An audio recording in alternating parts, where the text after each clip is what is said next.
Hello and welcome to the episode of the Maestro NorCal Crew Highway 58 Part 2.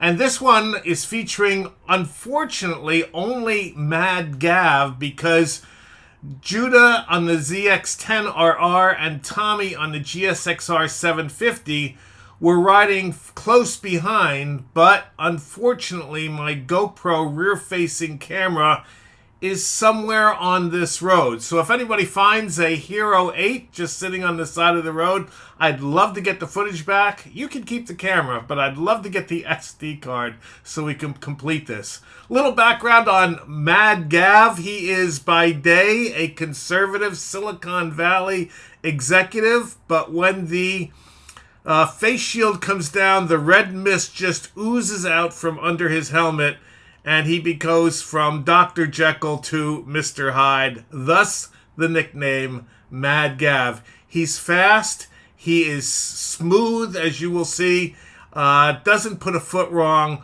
really a great young rider, youngish compared to us, to ride with all the time.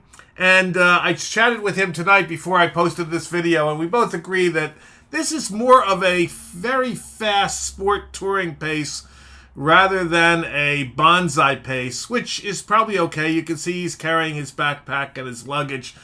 But we both agreed that we'd like to do a full tilt boogie Highway 58 redo, hopefully sometime this summer, and really give you guys a feel for what this amazing road is all about. But without further ado, Part 2, Highway 58, the fast flowing section, just incredible road, beautiful pavement, and as you can see, just in the middle of nowhere, no cross streets, no pullouts, nothing to worry about, just focus on the road ahead and enjoy. And as always, if you would do us the solid, like and subscribe, and if you want to, we'd love it if you just kind of send the link out on your social media or pass it to your buddies, and we can help grow this channel together. So enjoy, and we'll see you next time.